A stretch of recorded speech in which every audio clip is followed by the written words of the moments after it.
اس کی شادی کروں. یہ قرآن پاک ہے. ٹھیک ہے.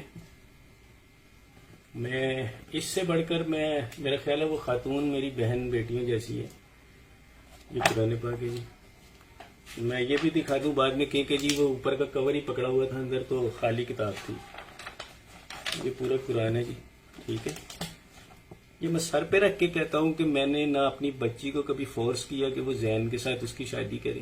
ہم نہ کبھی بچی کی شادی گھر میں ڈسکس ہوئی, نہ میری بیٹی نے کبھی مجھے بتایا, نہ اپنی ماں کو بتایا کہ وہ کسی لڑکے کو پسند کرتی ہے, نہ میرا کوئی ابھی بھی ارادہ ہے کہ میں اپنی بچی کی شادی زین سے کروں گا.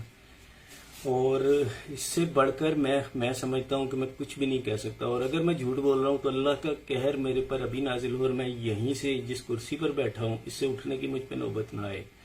نہ میں نے کبھی زین کے لیے فورس کیا, نہ میں نے کبھی بچی کو مارا, نہ میں نے اسے کبھی پیٹا, نہ میں اسے ڈانٹتا تھا. بڑا ریئر ڈانٹا جاتا تھا, کیونکہ دیکھیں اگر میں یہ کہوں کہ کوئی شخص کسی اپنی اولاد کو ڈانٹتا نہیں تو یہ ایک غلط بیانی ہوگی. بڑا ریئر ڈانٹتا تھا, بڑا ہی ریئر. اور مارنا تو میرا خیال ہے کہ مجھے یاد بھی نہیں کہ میں نے بچی کو لاسٹ ٹائم کب مارا تھا. میرا خیال ہے 3-4 سال شاید ہو گئے ہوں گے. وہ بھی جب یہ چھوٹی تھی, میرا خیال ہے 10-11 سال. تو اس کے علاوہ میں نے کبھی سختی جو بے فضول سختی ہوتی ہے میں نے نہیں کی. آج میں سوچتا ہوں اگر یہ سین جیسے لو میرج کا بولا جا رہا ہے, تو اگر یہ لو میرج والا سین ہے جو کہ مجھے پتا ہے کہ نہیں, ابھی بھی اس کے اندر جو ہے وہ سین دوسرا ہی ہے. کیونکہ میرا دل یہ مانتا نہیں ہے کہ میری بچی جس حالات میں گئی ہے وہ یہ والا مسئلہ ہو, کیونکہ اس نے کبھی مجھے بتایا ہی نہیں. یہ بڑا اینڈ سٹیپ ہوتا ہے, پہلا سٹیپ کبھی بھی انسان یہ نہیں لیتا. تو اس میں سین ہو رہی ہے, انشاءاللہ کیس کورٹ میں ہے. وہ میں زنیرہ سے مخاطب ہوں. اس سے بڑھ کر اب میں کچھ نہیں کہہ سکتا. میرا خیال ہے کہ اس ٹاپک کو آپ بھی چھوڑ دو اور میں بھی چھوڑ دیتا ہوں. اللہ جس خدا کا میں نے یہ کتاب سر پر رکھی ہوئی ہے, میرا خیال ہے میں نے اسے گواہ بنا لیا ہے کہ میں نے کبھی ذہن سے اس چیز کا کبھی نہ میں نے اس کے لیے کبھی خواہش کا میرے دل میں تھی, اور نہ کبھی آئندہ ہوگی. نہ ہی میں نے بچی سے کسی ذہن چھوڑے کسی اور رشتے کے لیے بھی میں نے کبھی کیا. اور جیسے ابھی ایک لاسٹ انٹرویو میں بولا کہ 4 مہینے سے اس کی شاپنگ ہو رہی تھی شادی کی, تو خدا میرے اوپر ابھی موت دے دے اگر میں جھوٹ بول رہا ہوں. بچی کی شادی تو ہم نے بھی سوچی بھی نہیں, کیونکہ بچی تو بہت چھوٹی تھی. اور میں آج بھی اگر مجھے وہ ملتی ہے تو میرا خیال ہے کہ میں آج بھی اس کو ایک سرٹن ایج جو ہوتی ہے انسان کی پختگی کی, جو میرا خیال ہے کہ 20-22 سال تک لڑکی اپنی پختہ عمر میں آ جاتی ہے, تو میں اس سے پہلے اس کی شادی نہیں کروں گا اگر میں اپنی مرضی کروں. ہاں اگر حالات ایسے ہو جائیں کہ جی 18-19, کیونکہ سندھ کا لا بھی 18 سال ہے اور ہمیں اسے ماننا بھی پڑتا ہے, پاکستان کا لا ہے, تو وہ ایک الگ چیز ہے. ایک اور پوائنٹ, ایک لاسٹ, یہ تو میں نے پوائنٹ کلیئر کر دیا. ایک اور چیز جی,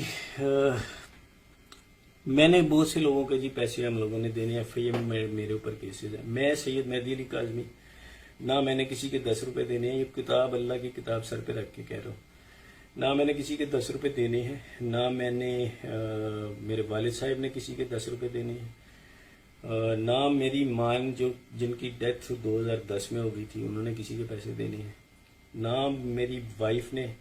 اور میرا خیال ہے کہ بچیوں کی تو بات ہی نہیں کی جا سکتی کیونکہ بچیاں بھی چھوٹی ہیں. اور یہی وہ لوگ ہوتے ہیں ایک فیملی, خاندان. میں اپنے ماں باپ کی اکلوتی اولاد ہوں, اور یہی وہ انسان ہوتا ہے کہ بات جو ہے وہ یعنی وہ کر رہا ہے کہ میں نے میرے اوپر نہ کوئی کیسز ہیں, نہ ایف آئی اے کے کیسز ہیں. اگر کوئی میرا نام لے کر یہ بتا دے کہ جی میں نے کسی سے غبن کیا ہے یا کسی کے پیسے دینے ہیں یا میں بھاگا ہوں, تو پہلی چیز میں سب سے پہلے پوائنٹ آؤٹ کر دوں, میں 16 سال سے یہاں رہ رہا ہوں. میرے پورے جو رشتہ دار ہیں وہ مجھے میرے گھر میں آ کے ملتے ہیں. میری پوری برادری کو پتہ ہے میں کہاں رہتا ہوں. اور مجھے تو باہر ہماری جو بیسیکلی ہمارا جو خاندان ہے, خاندان سے مراد کزن, خالہ, پھپھو, ماموں, اس قسم کی جو چیزیں ہستیاں ہوتی ہیں, ہم سب امریکہ, دبئی اس طرح پھیلے ہوئے ہیں. انہوں نے مجھے بڑی دفعہ آفر کیا ہے کہ جناب آپ ادھر آؤ، دبئی میں سیٹل ہو، امریکہ میں ہو۔ میں دبئی گیا تھا 1 مہینے 1.5 مہینے کے لیے، لیکن مجھے وہاں کا ماحول پسند نہیں آیا، میں واپس آ گیا۔ میری یہاں پہ ایک اچھی جاب ہے جی، میں اللہ کا شکر ہے اتنا کما لیتا ہوں کہ مجھے کسی کی، اللہ کے آگے کسی کے علاوہ کسی سے مانگنے کی ضرورت نہیں ہوتی۔ تو میں یہاں پر اپنی بچیوں کا حلال طریقے سے پیٹ پالتا ہوں۔ چھوٹی سی ایک نوکری ہے، میں نے کروڑوں کا غبن کیا ہوتا تو میں کرائے کے گھر میں دھکے نہیں کھا رہا ہوتا۔ میرا ابھی بھی ایک کرائے کا گھر ہے جی، میں اس میں رینٹ پہ رہتا ہوں۔ نہ میرے پاس گاڑی ہے، نہ ہی میرے پاس موٹر سائیکل ہے، ٹھیک ہے۔ میں ایک بڑا لگا بندہ سا آدمی ہوں، جو سیلری ہوتی ہے اس کے اندر میرا مہینے کا گزر بسر ہوتا ہے، اور حلال طریقے سے میں چلتا ہوں، نہ میں نے کسی کے پیسے دینے ہیں 10 روپے بھی۔ میں یہ چیز ختم کر رہا ہوں آج۔ اس کے بعد میں کوئی بھی ویڈیو کچھ بھی بناتا رہے، میرا خیال ہے کہ اس کتاب کے بعد میں کسی کو جواب دے مزید نہیں ہوں۔